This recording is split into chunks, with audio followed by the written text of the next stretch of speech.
BC కులాల జాబితాలో నుంచి తొలగించిన 26 కులాలను తిరిగి చేర్చాలని బీసీ కమిషన్ చైర్మన్ నిరంజన్ కు ఎమ్మెల్యే మాధవరం కృష్ణారావు వినతిపత్రం అందజేశారు. జాబితా నుంచి ఉపకులాలను తొలగించడం వల్ల ప్రజలు తీవ్ర ఇబ్బందులు పడుతున్నారని ఎమ్మెల్యే మాధవరం కృష్ణారావు అన్నారు. సీఎం రేవంత్ రెడ్డి ఇచ్చిన హామీ మేరకు వెంటనే ఉపకులాలను బీసీ జాబితాలో చేర్చాలని ఆయన డిమాండ్ చేశారు.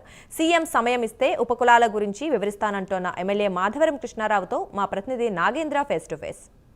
26+1 కులాలకు సంబంధించినటువంటి అంశంలో ప్రైమ్ లైన్ గత 2 నెలలుగా కూడా ప్రైమ్ లైన్లో పొలిటికల్ అడ్వైజర్ సత్యనారాయణ డిబేట్లు పెడుతూ కూడా సమాజ హితం కోసం ఎప్పటికప్పుడు కూడా 26 కులాలకు సంబంధించినటువంటి సంఘాల నేతలతో ఎప్పటికప్పుడు మాట్లాడుతూ వాళ్ళకి న్యాయం జరిగే విధంగా చేస్తున్నటువంటి పరిస్థితి. సార్ అసలు ఎందుకు రావడం జరిగింది ఇక్కడికి? ఏంది అసలు 26 కులాస్ ఏవైతే తెలంగాణలో తీసేశారో ఒకసారి కమిషనర్కి ఇద్దామని చెప్పొచ్చాను.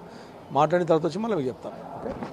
ఇది మొత్తానికి చూసుకుంటే 26 కులాలకు సంబంధించినటువంటి అంశంలో బీసీల నుంచి ఎందుకు తొలగించారు, దానికి సంబంధించి బీసీ కమిషన్ చైర్మన్ నిరంజన్ కలిసిన తర్వాత వచ్చి అసలు ఏం జరిగిందన్నది ఆయన మాటలో తెలుసుకునేటటువంటి ప్రయత్నం అయితే చేద్దాం. 26+1 కులాలకు సంబంధించి ఉపకులాలకు సంబంధించినటువంటి అంశంలో బీసీ కమిషన్ చైర్మన్ నిరంజన్ గారిని ముఖ్యంగా కూకట్పల్లి ఎమ్మెల్యే మాధవరం కృష్ణారావు గారు కలవడం జరిగింది. ఈ 26 కులాలకు సంబంధించినటువంటి సంఘాల నేతంలో ఆయన రిప్రజెంటేషన్ ఇచ్చినటువంటి పరిస్థితి. ప్రస్తుతం ఆయన మనతో పాటు ఉన్నారు, మాట్లాడించే ప్రయత్నం చేద్దాం. సార్ ఏం జరిగింది, లోన్ ఏం చెప్పారు, అసలు ఏమన్నారు? అంటే పరిశీలిస్తామని చెప్పారు. అది ఏదైతే కులస్తులు అందరూ చెప్పారో దాని భాగంగానే పరిశీలిస్తాం. ఇంకా సుప్రీంకోర్టులో కూడా ఉంది. దాన్ని పరిశీలించేసి మస్ట్ డేటా అంటే మన తెలంగాణ రాష్ట్రంలో ఎంతమంది 26 కులాలకు సంబంధించిన ఉన్నారు డేటా కలెక్ట్ చేయమని అడుగుతూ ఉన్నారు. అసోసియేషన్ కూడా చెప్పారు. ఇప్పుడు దాని మీద ప్లాన్ చేయాలంటే ఒక 10 days 15 days మీరు కమిషన్ ద్వారా మీరు ఇచ్చినట్టుంటే వాళ్ళు అప్లికేషన్ పెట్టుకునే అవకాశం అంటే ఇండివిజువల్ ఏమంటే ఒక ఇయర్ అని చెప్పాం. ఏదున్నా గవర్నమెంట్ రేవంత్ రెడ్డి గారు దీని మీద ప్రామిస్ చేశాడు కాబట్టి, ఉన్నటువంటి బీజేపీకి సంబంధించిన ప్రామిస్ చేశారు కాబట్టి ఖచ్చితంగా మీరు కూడా పని చేయండి. నేను కుక్కట్పల్లి శాసనసభ్యునిగా పార్టీ పరంగా కాకుండా కుక్కట్పల్లి శాసనసభ్యునిగా నేను ఖచ్చితంగా మేము ఉంటాను. తెలంగాణ బీసీలకు అన్యాయం జరగకుండా వీళ్ళకు కూడా అన్యాయం జరగకుండా చేయమని చెప్పాం. ఖచ్చితంగా దాని ప్రాసెస్ స్టార్ట్ అయింది కాబట్టి వాళ్ళు ఒక 10 days 15 days చూసి ఆలోచన చేసి చెప్తామన్నారు. ఎందుకంటే ఏ కాంజలు ఎంతమంది, తెలంగాణ రాష్ట్రంలో ఎంతమంది, కొంతమంది అక్కడ ఉన్నారని చెప్తా ఉన్నారు.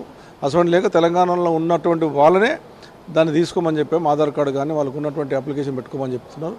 అది బహుశా నాకు తెలిసిన మటుకు వాళ్ళు ఆ డిసిషన్ తీసుకుంటారు. కమిషనర్ కాబట్టి బీసీ కమిషన్ వాళ్ళు నిర్ణయం తీసుకుని తొందరగా చెప్తామని చెప్పారు. సార్ ముందు నుంచి కూడా 26+1 ఉపకులాలకు సంబంధించినటువంటి అంశాలు ముందు నుంచి మీరు పోరాటం చేస్తున్నారు. మీరు ఇప్పుడు మిగతా ఎమ్మెల్యేలని తీసుకొని సీఎంని కలిసేటటువంటి అవకాశం ఉందా? ఆయన 26 కులాలు అనేటటువంటిది ఏ కమిషన్ చేసినా ఏ సుప్రీంకోర్టు ఉన్నా ఇది రాజకీయానికి ముడిపడ్డటువంటిది. ఇది రాజకీయంలో ఏదైతే ప్రామిస్ చేసినటువంటి ముఖ్యమంత్రి గారు ఉన్నారో ఆ ముఖ్యమంత్రి గారు స్వయంగా ముఖ్యమంత్రి హోదాలో వచ్చి నేను చేస్తానని చెప్పాడు. కాబట్టి ఇది ముఖ్యమంత్రి పెద్ద మనసు చేసుకోండి. ఎందుకంటే ముఖ్యమంత్రి గారికి ఓట్లేశారు. మల్కాజ్గిరి పార్లమెంట్లోనే ఎక్కువ ఉంటారు ఈ 26 కులాలకు సంబంధించినటువంటి వాళ్ళు. అతను నమ్మి అతనికి ఓట్లేశారు, ఎంపీ చేశారు. కాబట్టి అతను కూడా ఆలోచన చేయాలి. ప్రేమతోని అభిమానంతో ఆ రోజు ఇచ్చిన మాట నిలబెట్టుకుంటారని ఆలోచన చేయాలి. ముఖ్యమంత్రి గారు నేను రిక్వెస్ట్ చేస్తూ ఉన్నాను. సార్ నాకు అపాయింట్మెంట్ ఇస్తే నేను కూడా వస్తాను, అడుగుతాను, నేను రిక్వెస్ట్ చేస్తాను. ఈ రిక్వెస్ట్ చేసే ఆలోచన మీద వాళ్ళు తప్ప ఈ రాజకీయంగా ఉపయోగించుకోనికపోతే అన్యాయంగా 26 కులాలకు అన్యాయం జరిగే ప్రమాదం ఉంటుంది. కాబట్టి నేను కూడా ముఖ్యమంత్రి గారికి నేను కోరుతాను, అడుగుతాను. నాకు టైం ఇస్తే ఖచ్చితంగా నేను ముఖ్యమంత్రి ఏ రకంగా బీసీ కమిషన్ దగ్గరికి వచ్చాను ముఖ్యమంత్రి గారు టైం ఇస్తే ముఖ్యమంత్రి గారు కూడా రిక్వెస్ట్ చేసే ప్రయత్నం చేస్తాను. సార్ గత కొన్ని సంవత్సరాలుగా ఈ 26 కులాలకు సంబంధించినటువంటి సంఘాల నేతలు కానీ అందరూ పోరాటాలు చేస్తున్నారు, కానీ వారికి తగిన న్యాయం జరగడం లేదు. ప్రభుత్వాలు మారుతున్నాయి కానీ వారికి ఈ కాంగ్రెస్ హయాంలో అయినా మీ ఆధ్వర్యంలో దీన్ని సాల్వ్ చేసేటటువంటి అవకాశం నా ఆధ్వర్యంలో జరగదు. ఇది వాళ్ళకు మంచి ఉద్దేశంతో ముఖ్యమంత్రి గారు నేను చేస్తాను కమిషనర్ చేశారు, కమిషనర్ అపాయింట్ చేయమని చెప్పారు, చేసారు. వాళ్ళకి ఇయర్కి లాస్ట్ డేట్ ఉంది. దాని ద్వారా ఎట్లా చేయాలని అంటే ఇప్పుడు ప్రతి ఎంతమంది ఉన్నారో తెలంగాణలో అంతమంది మీరు డేటా తయారు చేయమని చెప్పి కమిషనర్ గారు చెప్తున్నారు. కాబట్టి దాన్ని మేము ప్రయత్నం చేస్తాం. ఎంతమంది డేటా ఉన్నారు, ఎన్ని కులస్తులు ఉన్నారు, ఏ ప్రాంతంలో ఎంత ఉన్నారు అనేది డేటా అడుగుతారు. కాబట్టి డేటా లేకుండా అయితే చేయలేము కదా. ఈ నడమ ఏమైంది, 13 ఏళ్లలో నష్టపోయినటువంటి వాళ్ళు చాలామంది ఇక్కడ ఆంధ్రప్రదేశ్ తెలంగాణలో ఉంటే మాకు బీసీ వేస్తలేదు, ఆంధ్రప్రదేశ్ కొంత బీసీ కొంతమంది వెళ్ళిపోయారు. అటువంటి వాళ్ళు ఇక్కడ ఓటు ఉంది, అక్కడ ఓటు ఉంది, ఇక్కడ ఆధార్ కార్డు ఉంది, అక్కడ ఆధార్ కార్డు ఉంది, కొన్ని అనుమానాలు ఉన్నాయి. కాబట్టి ఇవి ఉన్నటువంటి 10-15 రోజుల లోపల ఏదైతే ఇప్పుడు ఉన్నటువంటి కుల పెద్దలందరూ అడిగిరో ఆ టైం ఇచ్చినట్టుంటే మనం కూడా ప్రయత్నం చేద్దాం. ఉన్నటువంటి వాళ్ళందరూ కూడా, ఎందుకంటే నిరుపేదలు వచ్చి కూడా అప్లికేషన్ పెట్టుకోలేనటువంటి నిరుపేదలు ఇలా శ్రీకాకుళం సంబంధించిన వాళ్ళు చాలామంది ఉన్నారు. వాళ్ళకు కొంత ఎడ్యుకేషన్ కూడా లేనటువంటి వాళ్ళు ఉన్నారు.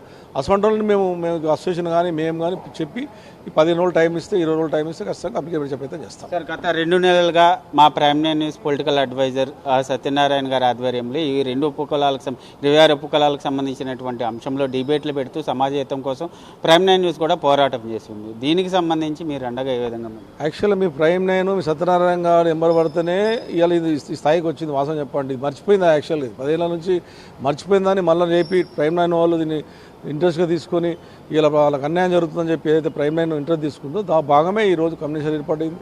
ముఖ్యమంత్రి గారు స్పందించి కమ్యూనికేషన్ ఏర్పాటు చేశారు. దాని భాగంగానే వీళ్ళందరూ అప్లికేషన్ అవకాశం వచ్చిందంటే అది ప్రైమ్ లైన్ ద్వారా వచ్చింది. సార్, ఫైనల్గా సీఎం గారు మాట ఇచ్చిన తర్వాత ఈ 26 ఉపకులాలకు సంబంధించి మొట్టమొదటిగా మీరే స్పందించడం జరిగింది. మీరే బీసీ కమిషన్కి వచ్చినటువంటి మొట్టమొదటి ఎమ్మెల్యే. మీతో పాటు మిగతా ఎమ్మెల్యేలు కూడా అడుగేయాలని. ఇప్పుడు నేను ఏమంటున్నాను, నేనే స్పందించినా ఉన్నది పోతుంది, నోట్లో పడుతుంది. అది అనుగురి అందరూ స్పందించేటట్టు చేద్దాం, అందరితో మాట్లాడదాం. ఎందుకంటే అందరూ ఓట్లు వేసుకొని గెలిచిన వాళ్ళు ఉన్నారు, అందరూ స్పందించాలి. దీంట్లో న్యాయపరంగా రావాలి. మనం ఎలక్షన్లో వచ్చేసి ప్రామిస్ చేసి ఇప్పుడు ఎలక్షన్లో మాట ఇచ్చిన వాళ్ళు మాట నిరూపించుకోవాలి. ఆ రోజు మీరు మాట ఇచ్చినప్పుడు కింద బీసీలు కూడా ఉన్నారు కదా, మరి మీకు ఓట్లు వేసారు కదా. అందుగురించి ఎమ్మెల్యేలు అనేటువంటి వాళ్ళు ఎవరైతే వాళ్ళు వేసుకున్నారో ఓట్లు వాళ్ళు కూడా స్పందించాలి. న్యాయపరంగా ముఖ్యమంత్రి రావాలి, ఖచ్చితంగా చేయాలి. నేను ఎందుకు వచ్చాను ఇలా, నా దగ్గర కూడా బీసీలు ఉన్నారు, నా తెలంగాణ బీసీలు నా దగ్గర కూడా ఉన్నారు. వాళ్ళు కూడా నన్ను అడిగారు, వాళ్ళు కూడా ఎక్స్ప్లెయిన్ చేశాను. మీకు అన్యాయం జరగదు, వీళ్ళు మీరు ఒకటే, మీకు ఇంచ్ % అన్యాయం జరగదు చెప్తున్నాం. చెప్పుకోవాలి, ఎమ్మెల్యే చెప్పుకోవాలి. చెప్పుకుంటే ఎందుకు సాధ్యం కాదు? ఈ 27 అంటే 26+1 27 కులాలకు సంబంధించినటువంటి ప్రాబ్లమ్స్ పూర్తిగా అక్కడ వివరించడం జరిగింది. దానికి సంబంధించి ఆయన కూడా ఒక సొల్యూషన్ చెప్పారు. దానికి మా కులాలకు సంబంధించినటువంటి ఉపకులాలకు సంబంధించినటువంటి సంఘాల నేతలంతా కూడా ఒక నివేదిక తయారు చేసిన తర్వాత మరొకసారి ఆయన కలవడం జరుగుతుంది. దాంతోపాటు మరొకవైపు సీఎం ఏ విధంగా అయితే ఎన్నికల ప్రచారంలో మాట ఇచ్చారో ఆ మాటని నిలుపుకోవాలి. ముఖ్యంగా సీఎం రేవంత్ రెడ్డి నాకు అపాయింట్మెంట్ ఇస్తే 26+1కు సంబంధించినటువంటి ఉపకులాలకు సంబంధించినటువంటి అంశం పైన ఆయనతో భేటీ అవుతానంటూ కూడా మాధవరం చెప్తున్నటువంటి పరిస్థితి అయితే కనబడుతుంది. వీడియో జర్నలిస్ట్ శ్రీకృష్ణతో నాగేంద్ర, ప్రైమ్ నైన్ న్యూస్.